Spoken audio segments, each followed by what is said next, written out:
Hello and welcome to this deep dive conversation. If, as many people now claim, our early 21st century Western democracy is defined by the supremacy of identity politics, then it is surely the demand for gender equality that takes centre stage and commands most support. Strategies to accelerate gender parity proliferate, and those with a longer lens see a centuries-old struggle now bearing fruits in the progress women and girls are making in education, politics and the professions. But, as every listener to this podcast will know, there is still so much left to do. With me to discuss what women want and how this can be achieved is Daniela Pichler, the Policy and Campaigns Director of the European Women's Lobby. The European Women's Lobby brings together the women's movement in Europe to influence the general public and European institutions in support of women's human rights and equality between women and men. The EWL is the largest European umbrella network of women's associations, representing a total of more than 2,000 organisations in all EU member states and candidate countries, as well as 19 European-wide organisations representing the diversity of women and girls in Europe. The European Women's Lobby envisions a society in which women's contribution to all aspects of life is recognised, rewarded and celebrated in leadership, in care and in production. All women have self-confidence, freedom of choice and freedom from violence and exploitation, and no woman or girl is left behind. And I'm delighted that Daniela Pichler is my guest for this deep dive conversation. Daniela, welcome. Thank you very much. According to your website, Daniela, the European Women's Lobby started some 28 years ago with a wish to create, quote, a structure for influence open to all interested women's organisations to exert pressure on European and national institutions to ensure better defence and representation of women's interests. Daniela, what would you point to as the key achievements and successes of the European Women's Lobby over that period? Well, as you eloquently said, we've been around for over 25 years, and I think one of the major achievements we've had is actually creating that space for alliances between women's organizations, between women's rights organizations all over Europe, throughout Europe, plus 3 of the candidate countries, and really to successfully put our issues, the most important topics we are campaigning and lobbying for, onto the EU political agenda. And we've successfully been able to shape this agenda as well. One of the major successes we've had last year, for example, was the signing of the Istanbul Convention by the European Union. So the Convention to prevent and combat violence against women. We are now in the process of continuing that campaign by lobbying member states to also sign it, and by making sure that the EU and member states ratify and implement the convention. There have been many other achievements over the years. Successes are sometimes long in the making, but we've seen that, for example, the debate around the gender and pension pay gap has been really brought forward to us and is now an issue on top of the agenda of the EC. And we have a lot of topics that have come through our members to us and then from us to the institutions. For example, the work around women refugees. 2 years ago, we had a very successful project about women's voices. And we got aware of that through our members in the countries that were most affected by the refugee challenge. And we were able to advocate for them to show that there is a gender dimension in the refugee and asylum world, and that women face different sorts of violence and that they have to be protected in a different way. One of the issues that we've seen was that the cuts in public services, the whole talking and discussing of austerity measures now has a very bad impact and influence on women's rights. The cut in public services first and foremost affects women. because it does affect public housing, subventions, also childcare, and women are really the bearer of the biggest share of these services. And all these experiences from women on the ground in our member states have helped us bring that back to the EU political agenda, where it is now being discussed and taken into consideration. Daniela, you mentioned at the top of your answer that you're proud of the fact that you've helped push the Istanbul Convention forward. You will know that in certain European states there is a lot of political pushback against the Istanbul Convention. Why do you think it's important to promote this treaty? The Istanbul Convention, the document of the Council of Europe, for us is the most important international document in recent years to really make sure that violence against women and girls is not tolerated, must be prevented and combated. It's really important for us, and when the European Union signed it in June 2017, that was a major success because they were leading the way, that as many member states as possible sign it, because it does put an end to violence against women, or at least it is a very serious commitment by member states to put an end to violence against women. And this is what the convention is about. Of course, there have been, and you mentioned a couple of countries, some backlash against women's rights in general, and those have also manifested themselves in a criticism around the Istanbul Convention, which is not justified at all, because what the convention does is protect women and girls. Croatia finally ratified, and Luxembourg is one of the most recent countries that did so only 2 days ago. So we are very hopeful, and we've seen a lot of success. Countries are acceding to the convention, and we believe that because it really draws a very clear line against violence against women, against domestic violence, and also takes into consideration new forms of violence against women, like online violence, that it is the most important tool we have right now to combat that violence against women. What are the key areas in which you believe women and men are still not equal? Well, to give you a couple of examples again, I think in politics and leadership, in economics, we know that only 3% of the CEOs of companies are female. So in economic decision making, there is clearly a lack of female voices.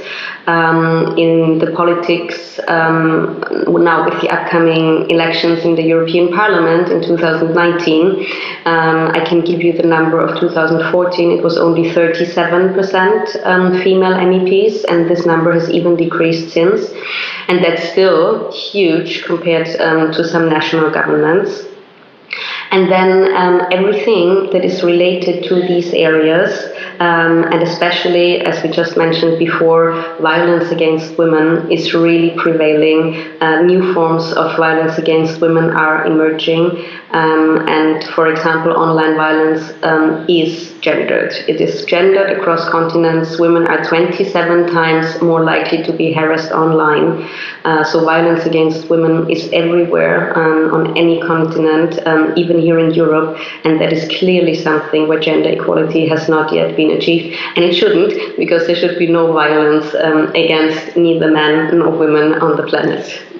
What are the mechanisms, Daniela, by which our societies can become more equal? How do we change the dynamics and the numbers that you mentioned regarding politics and leadership, economic leadership and violence in society? How do we do this? Well, there are different areas, I think. Of course, there is the law, there are policies, but there is also culture and education. We can see it, for example, that compulsory education with regards to sexual health has a very good impact on children from an early age on. We can see that education with regards to different areas of gender equality has strengthened women's voices all over, but we also need the law. Currently, new laws are being developed, for example, when it comes to cybercrime. And we must make sure that, for example, within these new laws, we criminalize all forms of online violence against women and girls. And violence against women and girls also has to be included in the definition of cybercrime, to give you an example. And then, of course, there is all the work that we are doing policy-wise when we are lobbying the institutions, when we are being consulted by them.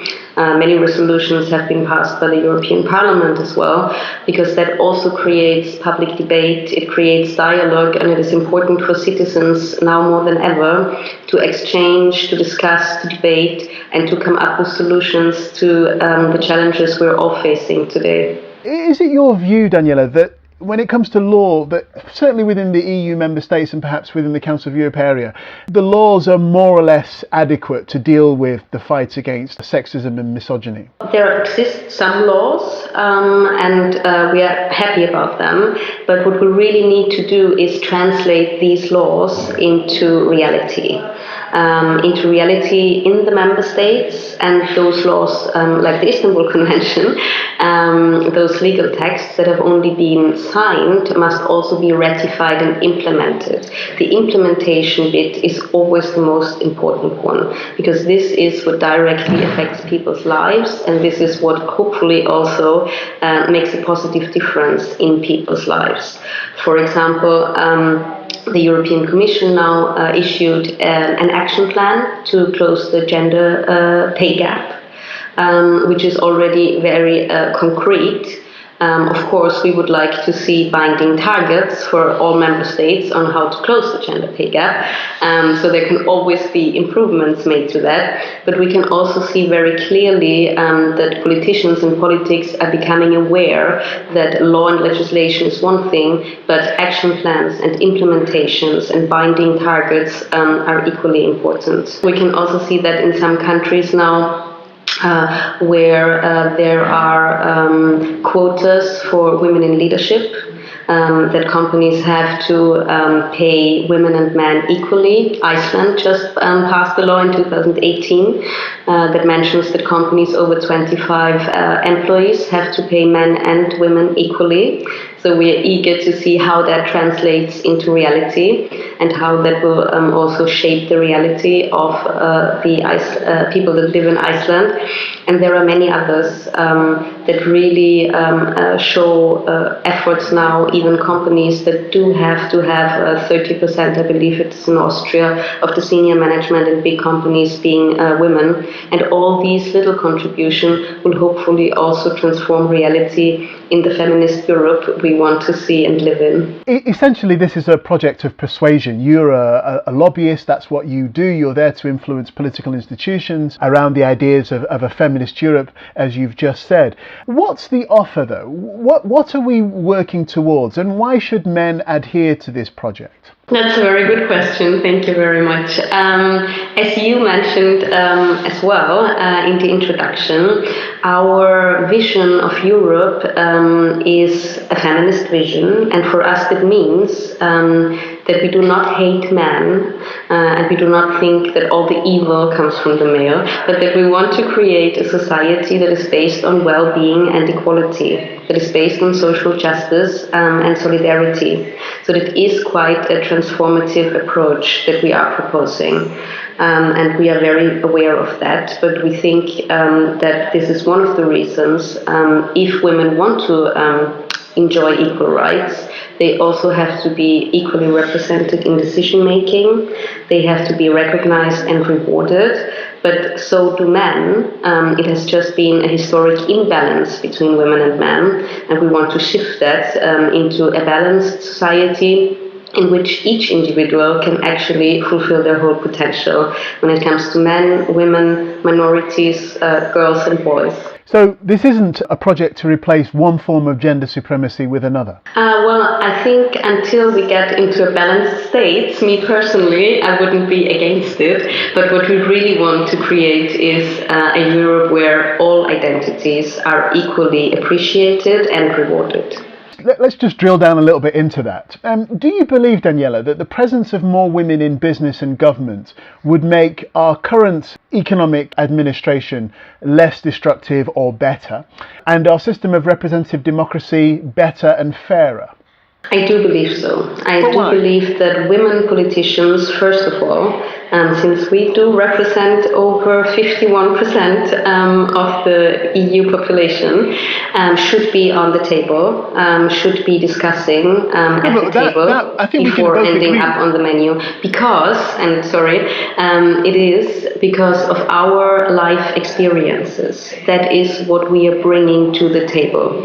We are 50%. If our voices are not being heard in leadership positions, who is going to talk on our behalf?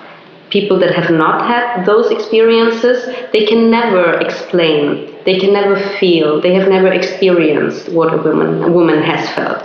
So only the real life experience that we have from across Europe through our networks is super important for any sort of political process.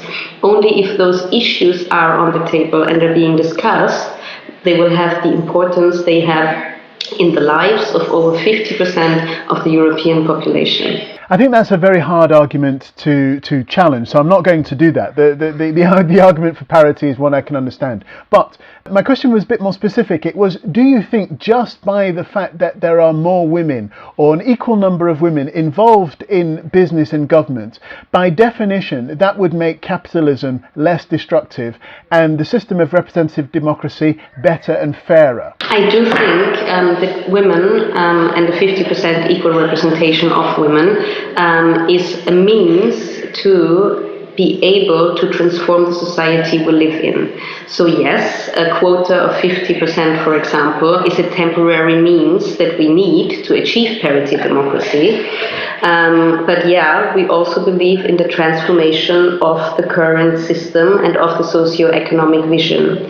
Because as you might know, the sort of capitalism that we are right now living in is not primarily based on the well-being and on equality of all, but of certain individuals. And we have a more holistic version that all human beings should be able to live a life in dignity and that the diversity should be valued.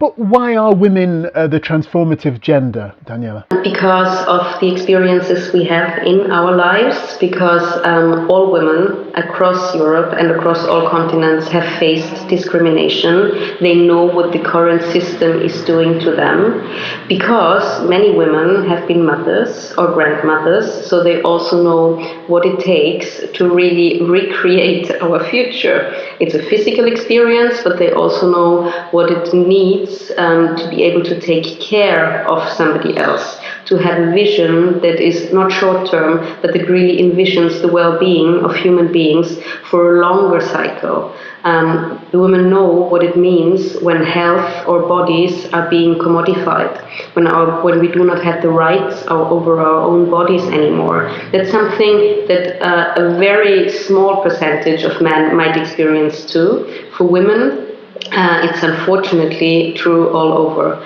and it will not end. Recent statistics have shown that in Europe, 9 million girls experience online violence by the age of 15. So we really need to be there if we want to transform the reality we're living in, and that is based on economics and politics, and unfortunately sometimes also on violence. We really need to tackle the root causes. Again, allow me to push back on that. Men have been saying for centuries, Daniela, that because of their gender, or because of our gender, we should be the ones who make all the decisions. You now appear to be saying, in a similar way, that because of women's gender and their life experiences, this gives them a particular gift for the management of capitalism and for making our democracy better. Some people will hear that and they will think that that's just not right. That's a gender supremacist argument. Well, we are 50%, and these voices of the 50% have not been heard. And if the voices are not being heard, the issues cannot be tackled. Yes, men have had their share, and they will in the future. But if 50% of the population is female, then 50% of the decision making needs to be made by women.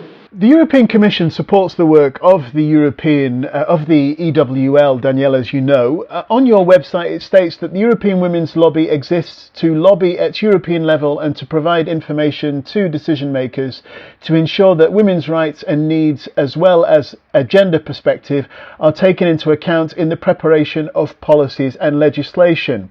So, how are you able to influence the work of the Commission so that gender equality is achieved more speedily? Well, there is a wide range of things we do, not only with the European Commission, also with other institutions, but specifically with the European Commission, we have an excellent collaboration and partnership, I would say, especially with their gender equality unit, because they do have a gender equality unit. We meet, we discuss, we debate, we consult each other on gender equality issues. What we can do and offer always is the experience of our members on the ground, and that is one of the strengths that we have, that we do have that knowledge of what is going on in each of the European countries and 3 exceeding countries, and that we can really put our finger on the pulse of what is going on in these countries. We then bring that sort of knowledge and expertise to our debates with the European Commission, especially with the Gender Equality Unit, but also with other units. And we do have consultations with commissioners to top level, because also for them, feminist issues, both for male and female commissioners, are becoming more and more important. Indeed. Some people might hear what you say and wonder how you've managed to achieve such influence over a relatively short period of time. What is it about feminism that is so attractive to the European Commission and the commissioners with whom you meet? Well, feminism basically means equality between women and men. And the European Commission, of course, wants to create an environment where there is equality amongst its citizens, because this is what the European Union was built on. We, on the other hand, on the same hand actually, have expertise of over 25 years in this issue, and we are a very credible source of expertise, because we do investigate, we do research, and we have this information from on the ground, and we are also representing the diversity of the women's movement. It's over 2,000 organizations, so we do have a very broad spectrum of expertise. There are pan-European networks like the European Disability Forum, like the network on migrant women. So we really try and also bring diverse voices to the table, and that is something that is much appreciated by the European Commission. And by making these women's voices heard, we also bring that into the EU political agenda, and that has been appreciated. Your organisation is committed to a feminist Europe. So sketch out for me, if you would, what a feminist Europe would look like and how men would fit into that new world. Well, a feminist Europe is one that is primarily based on peace and respect, on equality between men and women, on the respect for diverse and minority groups, where no woman, as you said in the introduction, no woman, no girl is left behind, where we share resources, where we empower and assist each other to really reach our full potential, and where all forms of violence against women and girls have been eradicated. It's a vision that is quite positive for both men and women, I believe. It's very hard to challenge any of that when you talk about peace, equality and respect, but you will know that some men worry about the influence of feminism, particularly at the political level. And when you describe the contacts that you have with the European Commission, that may well make them even more afraid. So, do men have anything to fear from the lobbying activities of your organisation? If they do not want to live a better life and not be in a safe environment and not enjoy life, then yes. But if they do want to enjoy life and live in a safe environment, then no. We are even engaging with some feminist male organizations as well that reach out to us and ask us how they can incorporate our knowledge and our perspectives on feminism into their work. So it is not our way or the highway. We really do engage with a very broad spectrum of society. And as I said before, we are not against men. What we want to change is the hierarchy. We want to change this imbalance that exists, and we want to create a world in which both men and women can be happy. I think feminism has a long tradition, Daniela, and you know it better than I do. But clearly there's a sense that feminism has undergone political changes, or let's say the emphasis has been different over the years. My impression of feminism is very much linked to the sort of 1960s, 1970s, very strident, very militant approach to women's liberation and women's demand for equality. Is that same energy, that same passion still present in 2018, or have many of those battles that were clearly important in the late 60s and 70s, have they now been fought and won and we've moved on? So there is a lot of passion in feminism still, and yes, as society has evolved, feminism also has evolved. We see much more young people, young women right now engaging. We see people from diverse backgrounds. With all my respects for what has been achieved in the 60s and 70s, it has mainly been achieved by middle-class, well-educated white women. What we are currently trying to change is really to bring more voices into the feminist agenda, into the feminist power, because we know that it's not only, and I'm the best example of such a woman, a standard white academically educated woman. We are reaching out to those minority groups, to women that live in rural and poorer areas, to this or less abled women, to refugees and migrants. We really want this feminism to grow and also to change. And believe me, we are constantly challenging ourselves how we can become more inclusive towards all different identities that women are having. There is not one woman.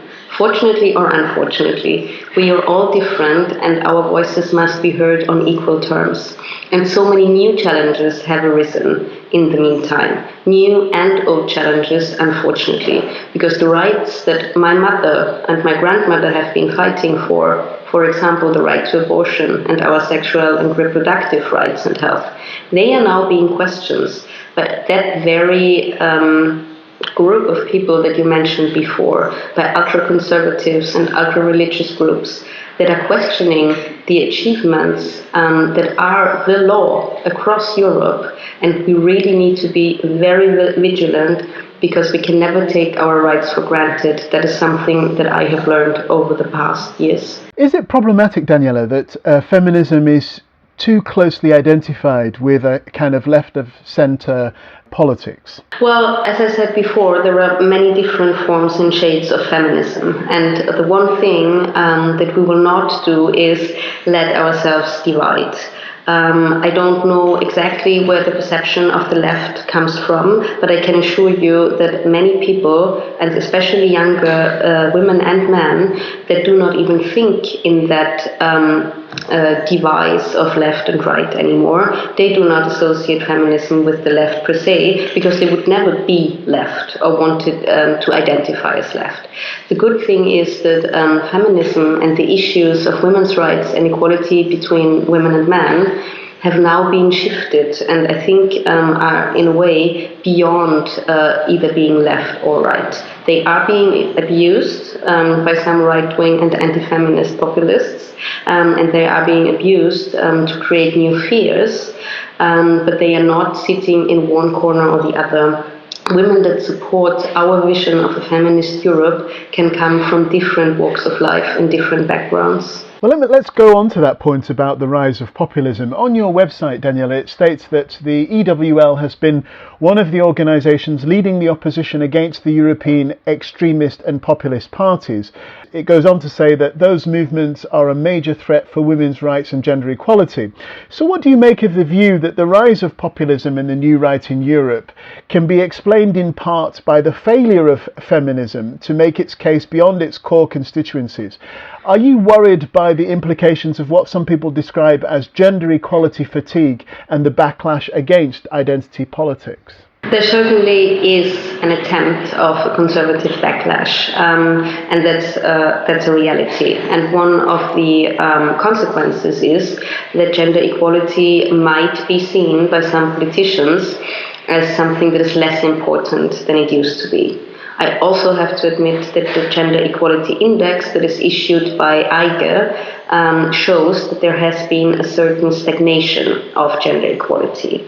But this really is an attempt of these anti-feminist populists to get women's rights off the agenda as well.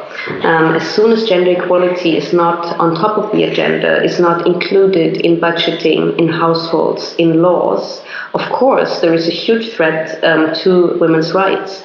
And these ultra-conservative and anti-feminist groups, they are also moving in a coordinated effort these days.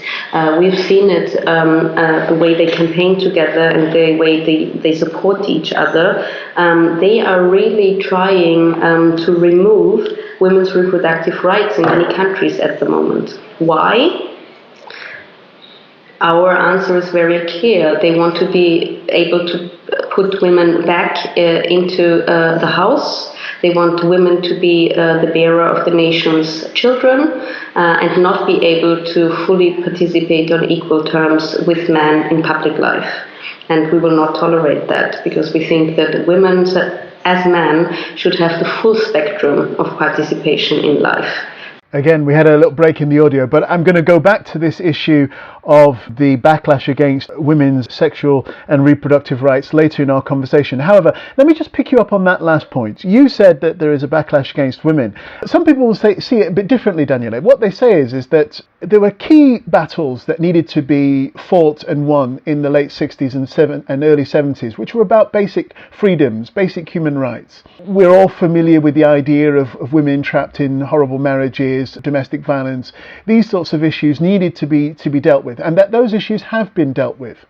What they say is that what has happened is that feminists have behaved like Leninists, and they've engaged in what they call permanent revolution, so that they've continued to keep on this constant churn. It's not about basic equality, it's about gender supremacy. How would you rebut that central charge that feminism is basically permanent revolution and it's about gender supremacy? Well, I have a very simple answer to that. Me Too.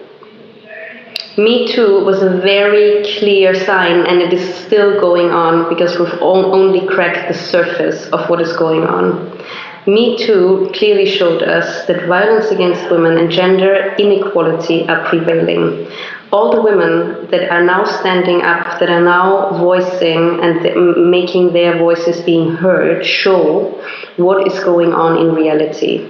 Violence against women is everywhere. Sexual harassment is everywhere. We're only starting the conversation right now. Yes, feminism is ongoing, and it is a constant revolution because it is needed as a constant revolution. There are so many areas where women are being discriminated, where women are facing violence, that sometimes not even women are aware of it, because there is an abundance of discrimination against us. I've spoken to many women that told me, I've never been discriminated against in my job. I've never experienced some sort of sexual harassment. And as soon as we dive a bit deeper into their life experiences in the conversation, they all of a sudden realize, oh yeah, it was not normal that somebody was hugging me for 5 minutes, even though it was my line manager. Oh yeah, it's true, I always got less paid than the assistant male that was hired at the same time. But maybe it was because I had to leave early because I have a small child. But maybe that's not really gender inequality. Yes, it is, of course, because if two people are doing the same job in an excellent way with the same sort of quality, they should be paid the same. So gender inequality is still everywhere, and our fight is ongoing because it is still necessary.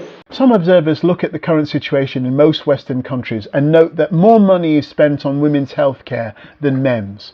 And this may explain why men have a lower life expectancy than women. Men's suicide rates are higher than women's. The risk of men suffering a violent attack in our streets is greater. Male imprisonment rates are substantially higher than women's. Men are faring less well in graduate level education, while divorce is considered a fate worse than death for many fathers who lose access to their children. These observers wonder how feminism continues to be a dominant ideology in the academy and in the institutions, and why so much socio-political energy is devoted to women's concerns when the crisis of masculinity is being played out everywhere for all of us to see. What do you make of that? That in what we're seeing in society is a crisis of masculinity. You've won. You are winning. There are a wealth of evidence that suggests that the future is feminized. So we don't have men's lobbies, organisations in direct contact with the European Commission. The men's rights movement is a fringe organisation which basically exists on the internet and on YouTube. They say that there is a crisis of masculinity which in part is the responsibility of the surge of feminism over the last 50 or 60 years. What do you make of that? Well, I believe, and we mentioned that before, that this is not the fault of feminism. It is the fault of the system those very men have created themselves. It's a system where their needs, and many of their needs, have not been taken into consideration either. And I feel very sorry for those victims that you just mentioned, and I wanted to mention that as well, because I do not believe that anyone should feel the need to commit suicide. But I'm also certain that the system that has been created, the patriarchal system, is still prevailing. And the numbers and the statistics, well, they sometimes can really only reflect a short and a very small piece of reality. When we talk about the glass ceiling, that women are not able to break through that, yes, there might be more women that are studying now, but do they get the CEO jobs? Are they able to fulfill their whole potential afterwards? I would really put a huge question mark on that. And if women's health services are being financed in a way that is more adequate to their needs, because they are mothers and because they have to recreate our society, that is only justified. On the other hand, I know that there have been severe cuts to women's health organizations and also to women's health services. With the climate of austerity, some of the first public services that have faced cuts since the crisis in Europe were shelters, were rape services, were clinics where young women and elderly could go to, and all the services that are covering intersecting forms of discrimination, like services for disabled or elderly women. The poverty among elderly women is just astonishing in a very negative way. We mentioned the pay gap before, which is around 16% in the European Union. The pension gap is 40%. It's a life cycle of poverty and of receiving less than we deserve for many women, and we must not tolerate that. Going forward then, you're involved in politics, you're involved in lobbying. One of the key attacks against feminism and the feminist lobby is that despite what you say about feminism being interested in peace, equality, respect, and it's mentioned on your website, diversity, dignity and justice, that there is a clear feminist agenda that has been in place over the last 30 years or so to make the judicial system more responsive to feminist demands, to demonize men as hypersexualized, careless and violent, and to use popular culture to assert feminist social and economic critiques. And what we've seen over the last 30 or 40 years is a feminist attempt to deepen the attack on the family as an institution, to denigrate marriage as the primary and best environment for child rearing, and to drive up social costs and taxes so that women can exercise their personal choice. What do you make of that? Well, why are your critics wrong, Daniela? I think we are very right in our feminist critics. I think if we take the example of families, there is not one traditional family. We embrace the diversity of families, of single moms, of same-sex marriages, of people that decide to live different forms of marriage or of being together, because it's the diversity of society that is being reflected. This nostalgia that there was once this one sort of family and that everything was perfectly well, that's male history, and that's the history of the ones written by the ones that have created those realities. It has never been a reality. And you mentioned also the judicial system and the law.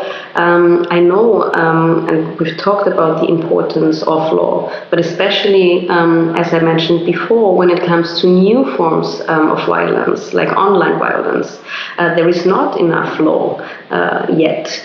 We have these reports that I mentioned before, that only 26% of law enforcement agencies, and that's a UN report, that surveyed 86 countries, are taking appropriate action of the growing number of women and girls experiencing online violence, for example. So we propose feminist solutions for an evolving society, for new challenges, and we really try to be up to date in our approach to face and to improve the reality we're living in. Again, allow me just to put this point to you. They say that feminism is one of the key reasons why 70% of divorces are initiated by women, for example, and that as a result of that, that means that society has to pay more in terms of taxes and social costs so that women can exercise their personal choice. If feminism is linked to this notion of female liberation and personal choice, should society have to pay? What's happened over the last 40 or 50 years is that the state has stepped in to the family environment in a way which it didn't do before. And many people say the responsibility for that is the influence that feminists have. How do you rebut that central charge?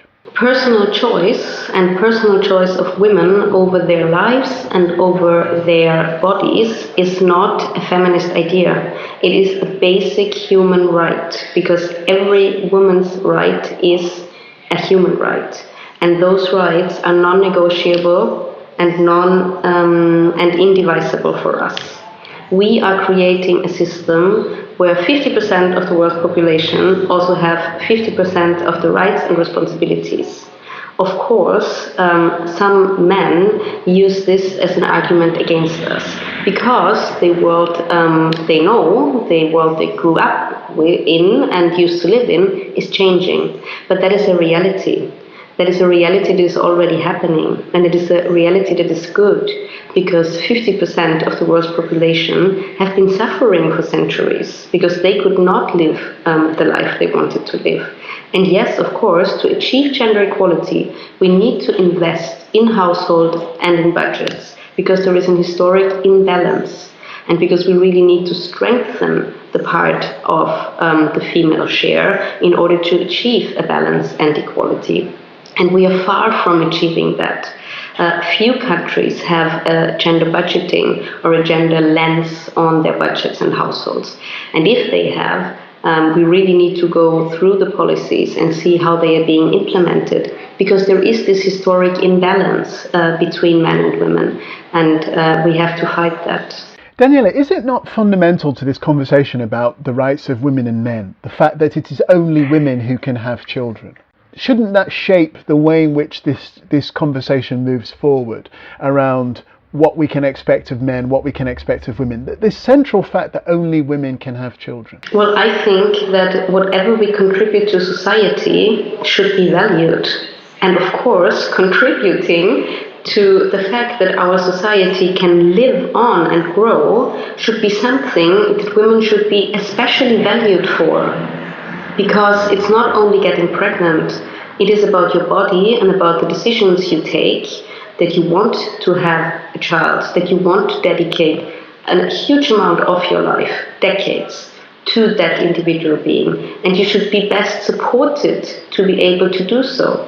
When it comes to childcare, when it comes to the facilities we need, when it comes to paternal leave, including maternity and leave for men. All these systems need to be put in place. And you were talking about men before. If a man doesn't have the opportunity to take parental leave, very often he's suffering a lot because he would like to spend time with his children too.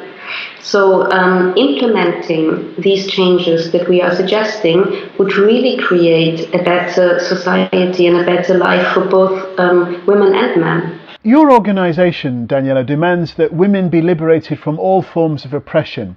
What would you point to as being the key examples of female oppression in 2018? Well, clearly the shrinking space, the public space that we're operating in. I mentioned the European election in 2019 before. We can see that it is harder for women to participate in public and political life in general, because they fear threats to themselves and to their families, because they are not equally supported by political parties and by governments and the institutions. And they really are the victims of a lot of violence throughout the life cycle. We've briefly touched on the online violence.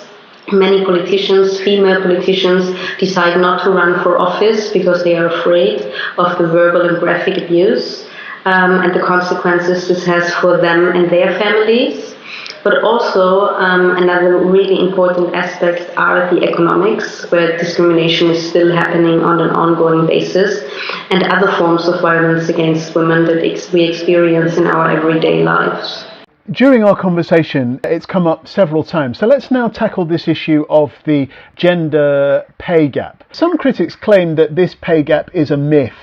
They say that if the gap exists, it is explained by the fact that women are historically concentrated in a narrower and lower earning band of professions, and that even so, even if there is a difference in pay at the beginning of careers, by the time that women enter into middle age, that pay gap has narrowed. Critics also argue that men in general work longer and more flexible hours than women. They also take on riskier jobs which earn them higher pay.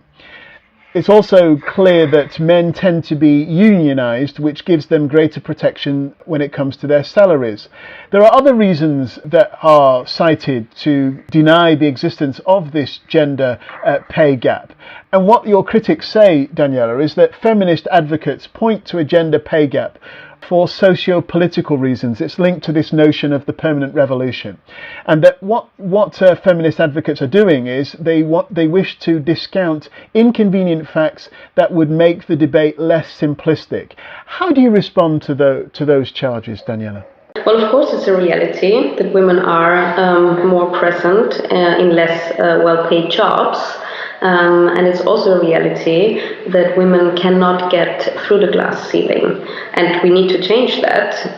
One of the main reasons why this is the case is care and our duty of care, not only when it comes to children, also when it comes to the elderly. When there are no public services to help us with our children and with caring for our parents and grandparents, how can we be present in the same way as a man who can work until midnight and then comes home and doesn't have anything else to do? You mentioned statistics before. Women spend an average of 26 hours a week to care for others, for family members. Men, I believe, and I was trying to find the statistics now in my head, spend an average of 9, I believe. So there are 17 hours per week that they could spend more at work. Would that make a difference? Of course it does make a difference. And women and the economics and the independence, the economic independence of women is really crucial to enable women to make real choices in their life. If we carry that burden of unpaid care, it will never enable us to fulfill our whole potential. And as I told you before, the cuts in the public sector, women are the majority of workers in the public sector, but also the users of public services, that has a horrendous effect on women. Because the reduction of care-related facilities has a direct influence on the time we can dedicate to work. The British government published for the first time details of the gender pay gap. Do you hope that this initiative will be followed up by other governments? Well, there have been initiatives from other governments in France and Austria, I believe in Germany too, and we are very closely monitoring this. I mentioned the law in Iceland before that now requires equal pay. So I do hope that laws in general that establish gender equality and that establish fixed targets and quotas do change realities, but it is something that we will observe and closely monitor, and only the mid to long-term effects will show us how effective they have been and whether they have really been enforced or not. Because as we mentioned before, one thing is the law and the legislation, the other thing is the implementation. And I think if such a law exists that really states gender equality in the economics, for example, as a priority, it also has to be enforced, and governments, companies, smaller but also bigger corporations have to be penalized if they do not fulfill the law. Neil Muznieks, the former Council of Europe Commissioner for Human Rights, has spoken against the move against women's reproductive health rights, which, as you've mentioned in our conversation, is gaining momentum across Europe. This is widely interpreted as being part of a revival in family values, and I think you pointed to that in one of your answers, and a repudiation, of course, of the more strident feminism that undermines the popular understanding of the family. Now, do you accept, as others do, that there is this backlash against abortion rights? And if so, how do you propose to fight it? Well, the good news is that nearly all countries across Europe respect women's rights to reproductive choice. That is something that women and girls across Europe, fortunately, still have access to abortion services, for example, especially when it comes up to the average of 12 weeks, but also beyond. There are some laggards like Northern Ireland, Poland or Malta. And then there are these attempts of the ultra-conservative and religious groups, which is why I said that we can never take our rights for granted. The example of Poland is the most striking one, where religious groups are trying to enforce a stop abortion law, which would really criminalize, even in cases of severe fatal abnormality, the woman. So this is clearly against women's lives. It's putting the lives in danger, and it's making women's health and also the health of the fetus and its well-being, putting that at stake. And it's a basic human right, the right to decide about my life, about a woman's life, and to make choices for me and my family. It's not something that can be tolerated by us, because we want to have a free, safe and legal opportunities within the healthcare system, and about the basic choices that we live in. But how are you going to fight these very well organised, very well financed movements across Europe who put a different spin on the right to abortion? For example, there is one argument, I put it to Neil Atta, who is also a lobbyist working in Brussels. I put it to him that some fathers wish to be involved in the conversation before a woman is allowed to have an abortion. What do you make of that as a first principle? Well, huge public support throughout Europe can be seen for women and for the right to decriminalize abortion, even in the countries where it is still criminalized. The Irish referendum, just a couple of months ago, has shown overwhelming support to this women's rights. So yes, there are some countries, but we must not only focus on these countries that are facing the backlash. Throughout Europe, women's rights have been still respected, and they still will be. And this is something that I wanted to point out from the very beginning. We are stronger. We are stronger than those groups that are now forming themselves and are trying to push women back into the house and limit their position of being the ones of a mother and a housekeeper. Why are you stronger? Because we are on the right side of history. On this point, Daniela, I think it's really important. And this is where I think the men's rights movement is a gateway for far-right activism. Because they say it is essentially unfair that a woman can just say, okay, I am now pregnant with this man's child. I don't want it, so I'm going to have an abortion. And the father, who may well have a different view of the relationship, says, well, why is that solely a point for the prospective mother? Why is the prospective's father point of view never taken into consideration? How do you argue against that? Well, maybe he should ask the future or not mother, because if they are in a relationship where they are not able to talk to each other, or where the woman has decided not to talk to him, that already says everything about her right and the necessity of her right to decide over her own body. Imagine if a partner that I'm not even able to talk to for whatever reason, violent behavior, because we're not in a relationship, because we do not actually know each other, had the right to decide over my body and over my family planning. Of course, in an ideal world, couples are happily married or are happily together and discuss these things. But those very few cases of individual choices cannot reflect on the overall choice that a woman has to protect her body. The ideal situation will never reflect the reality of the many, and our laws have to reflect that reality. Final area of contention is the current debate surrounding hate speech on the internet. Now, I know this is one of your strong points. Now, let me put to you again the criticism of some of your detractors. They will say that what women really want, or the women who are really interested in fighting hate or sexist hate speech online, what they really want is for different rules to apply to women's interventions as public intellectuals or commentators on web platforms. These critics claim that sufficient laws already exist to punish violent acts and threatening behaviour towards women online, and they fear that the action against sexist hate speech is really a wish to silence dissent and a clamp down on free speech. Now, this is your specialist area. This is how we met, Daniela. So how do you argue against that criticism?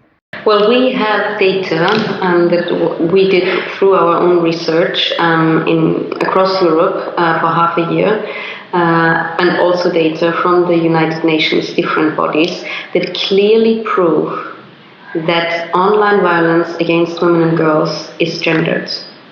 Women and girls are 27% more likely to be harassed online.